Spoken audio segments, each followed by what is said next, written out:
DDM international senior secondary school, Gondpur Baneda, Una. नमस्कार, आप देख रहे हैं भृगु न्यूज़ लाइव। आज हम खड़े हैं गगरेट चौक के बीच में। लगातार जो है कल हमने आपको जो है दौलतपुर का जो है मूड बताया, दौलतपुर में लोगों का क्या मूड है। तो आज हम खड़े हैं गगरेट में। गगरेट की जनता की क्या है आवाज़, ये इस करके बोल सकते हैं कि चुनावी वर्ष चला हुआ है। एक तरफ जो है बीजेपी ने अपने कैंडिडेट को घोषित कर दिया गया है, दूसरी तरफ जो है कांग्रेस जो अभी नाम नहीं ले रही है। तो हमारा जो सिलसिला है, लोगों के बीच जो हम जा रहे हैं, उनसे पूछ रहे हैं कि उनकी क्या आवाज़ है, किस कैंडिडेट को पसंद करते हैं। तो आइए ज़रा देखते हैं लोगों का क्या कहना है। जितने भी विधायक हमारी गगरेट कंस्टिट्यूंसी में आए हैं, उसके बीच में हमने श्री राकेश कालिया जी की छवि और उनकी कार्यकर्ताओं के प्रति जो वफादारी रही है, या विधानसभा क्षेत्र में काम करने की उनकी जो गति और लोगों के प्रति जो उनकी भावना थी, वो अलग से थी। मेरा माननीय मुख्यमंत्री जी से भी अनुरोध है कि रूठे हुए सदस्यों को जो भी है उनको पार्टी में सम्मिलित करके उनको साथ ले करके और ऐसे ही कैंडिडेट को टिकट दे। जैसे मैंने राकेश कालिया जी का नाम लिया, उनके कार्यों के ऊपर और उनकी वफादारी की वजह से मैंने उनका नाम लिया है। विशेष हमें किसी के ऊपर कोई लगाव नहीं है, लेकिन ऐसा कैंडिडेट शायद गगरेट के क्षेत्र के लिए ही ठीक रहेगा। हम तो कांग्रेस के हैं। कांग्रेस का उम्मीदवार जो अच्छा है, जैसे राकेश कालिया है, वो आए तो उसको हम जिताने की पूरी कोशिश करेंगे। जी, इस बार के जो उपचुनाव आ रहे हैं उसमें मैं राकेश कालिया जी को जो है वो पसंद करता हूँ, क्योंकि राकेश कालिया जी ने जो है वो हिमाचल प्रदेश की राजनीति में जो है वो अपना एक नाम कमाया है। वो चिंतपूर्णी से दो बार विधायक रहे। एक बार 2012 में वो गगरेट विधानसभा से विधायक रहे, और जो 3 बार का उनका विधायक का कार्यकाल है, उन्होंने अपने इस 15 साल के टेन्योर में गगरेट की राजनीति की अगर मैं बात करूं तो गगरेट विधानसभा में बहुत से जो विकास कार्य हैं वो करवाए हैं। फिर चाहे वो हमारे दौलतपुर कॉलेज का सरकारीकरण हो, भंजाल में मिनी स्टेडियम का निर्माण हो, हमारे मवा कोहला में मिनी स्टेडियम का निर्माण हो। आप जिस गांव में बैठे हैं, गांव घनारी में तहसील जो थी, वो जो माननीय श्री राकेश कालिया जी की देन है। श्री राकेश कालिया जी जो थे घनारी में तहसील लेके आए थे। तो मेरे हिसाब से राकेश कालिया जी जो हैं वो एक मजबूत प्रत्याशी के तौर पे जो है वो गगरेट विधानसभा से उतर सकते हैं। राकेश कालिया इसलिए क्योंकि वो ईमानदार नेता है जी। 15 साल से उनके 15 साल रहे राकेश कालिया जी विधानसभा क्षेत्र से। कोई दाग नहीं लगा उनके पास, 1 रुपये का एलिगेशन नहीं है, कोई करप्ट नहीं है, बेदाग नेता जी है। हम यही चाहते हैं कि राकेश कालिया जी आए और उनका हम पूरा जोर लगाएंगे, समर्थन देंगे। कैंडिडेट तो ऐसे है नहीं, मैं पहले 2 बार उप प्रधान रह चुका हूँ, तो हमें तो जहाँ का विकास चाहिए और अच्छा एक नेता चाहिए, ठीक है नहीं। जो सबसे अच्छा नेता इस वक्त राकेश कालिया जी है इस कॉन्स्टिट्यूंसी में, और कोई नहीं है। वो काम भी करवाते हैं और एक ईमानदार आदमी है। उनकी छवि जो है ईमानदारी वाली है। उनको कभी भी किसी से ना पैसा लिया, ना कभी कलंक लगा, और काम कराने के हक में सबसे नंबर 1 है। राकेश कालिया के नाम के अलावा क्या आपके पास कोई और नाम है? मैं तो बस यही बोलूँगा कि हमारा पूरा सपोर्ट श्री राकेश कालिया जी के साथ ही है।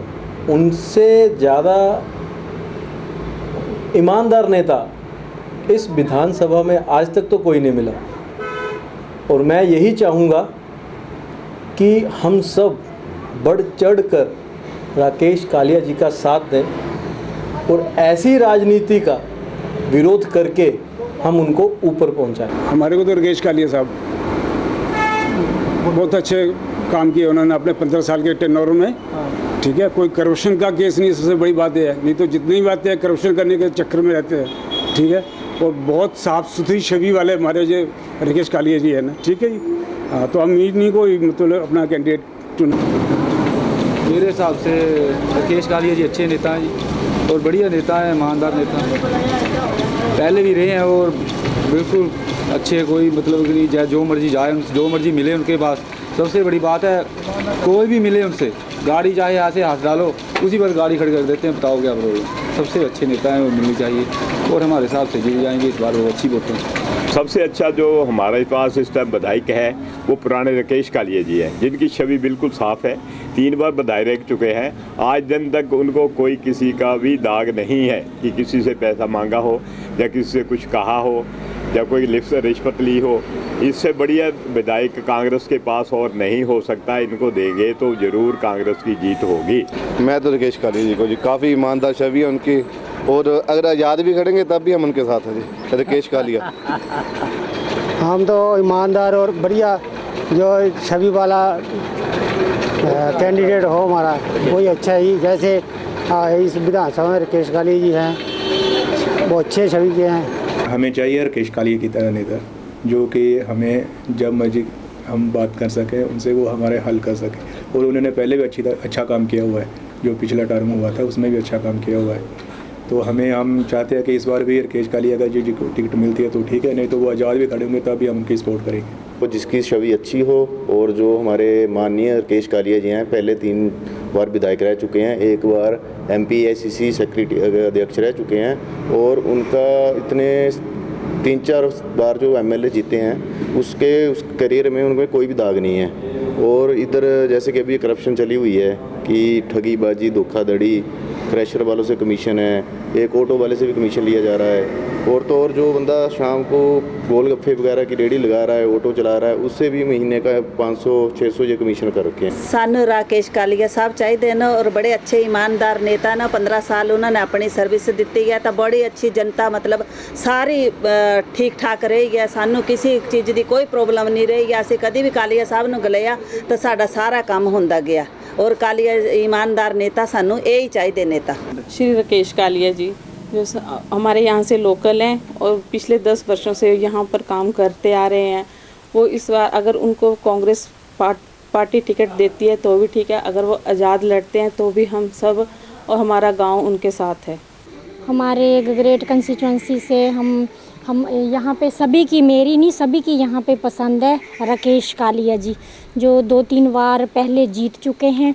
और जैसे ऑपोजिशन में इस वक्त बीजेपी से चैतन्य शर्मा को टिकट मिली है, तो आप जानते हैं कि वो किस टाइप से साम दाम दंड भेद से जीतने वाले शख्स हैं। तो उस टाइप से ही धाकड़, अच्छा बोलने वाला, राजनीति की समझ रखने वाला, जिसको छोटे बच्चे से लेके बड़ा बूढ़ा, औरतें, जवान, बच्चे सब जानते हों, ऐसा कोई मतलब जो नेता हो वही उसके सामने टिक सकता है, चैतन्य शर्मा के सामने।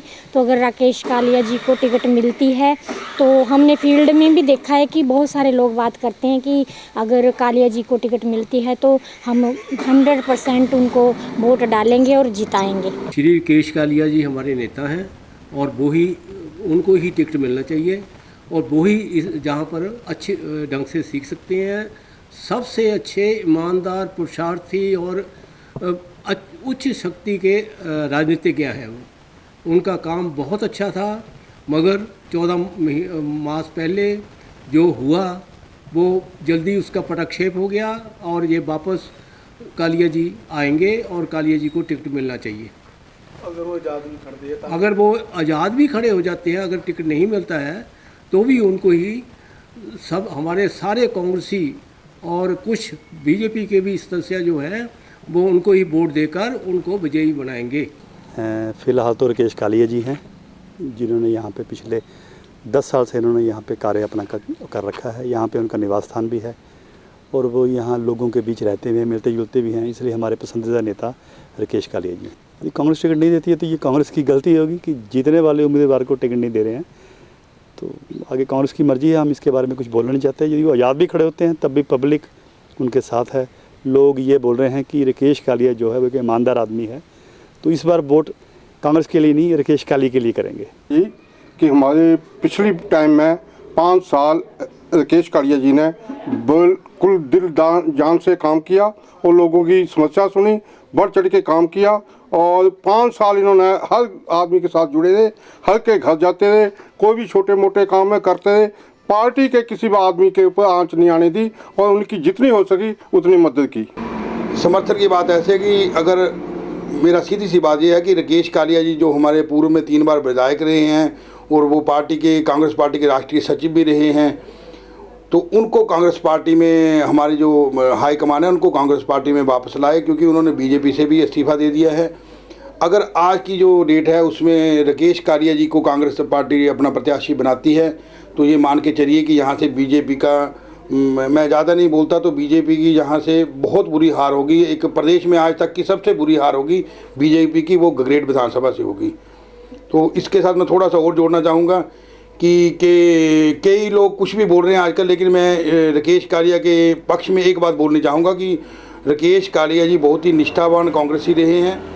ये सभी को याद होगा कि जब वो विधायक थे 2012 से 2017 तक, तो उनके बीच में उनको राजा वीरभद्र सिंह जी ने अपनी सरकार में चीफ पार्लियामेंट्री सेक्रेटरी बनाया था, मतलब राज्य मंत्री का दर्जा दिया था, पूरा स्टाफ था, सब कुछ था। लेकिन जब पार्टी के संविधान को उठा के देखा गया तो कालिया जी ने समझा कि कांग्रेस पार्टी का संविधान बोलता है कि एक व्यक्ति को एक ही पद दिया जाएगा। तो उस समय कालिया जी ने बोला कि अगर पार्टी ने मुझे राष्ट्रीय सचिव बनाया है तो मैं पार्टी को सुदृढ़ करने के लिए काम करूंगा, मैं पार्टी के काम के लिए सरकारी पद छोड़ने को तैयार हूं। और ये हिमाचल प्रदेश में एक उदाहरण है कि राकेश कालिया जी ने कांग्रेस पार्टी के लिए अपना CPS का पद त्याग पत्र दिया था। ये अखबारों में भी दर्ज है, कांग्रेस के इतिहास, सारे हिमाचल के इतिहास में दर्ज है। तो मेरा फुल समर्थन राकेश कालिया जी के लिए, और राकेश कालिया ही एकमात्र ऐसे प्रत्याशी होंगे यहाँ से जो कांग्रेस पार्टी को भारी मतों से जिताने की क्षमता रखते हैं। आज हमने आपको दिखाया जनता की जो ऑडियंस है उसका क्या आवाज़ है। लगातार जो है अगर गगरेट की बात की जाए तो जो जनता का रुझान है वो ज़्यादातर राकेश कालिया की तरफ ही आ रहा है। हमने कई और लोगों से बातचीत करने की कोशिश की मगर वो किसी का भी नाम लेने से पीछे हटते नज़र आए। अब हालात क्या है इसके बारे में तो हम नहीं बोल सकते, मगर जो वर्ष है वो तो चुनावी वर्ष है। जो भी जनता है वो वोट डालेगी, जिसको भी वोट डालेगी वो मतलब जीतने का वो दम रखता है। तो गगरेट की जनता इस बार या चैतन्य शर्मा के ऊपर दाव खेलेगी या फिर कांग्रेस पार्टी के जो कैंडिडेट होंगे उस पर दाव खेलेगी। दिलचस्प जो खेल है चला हुआ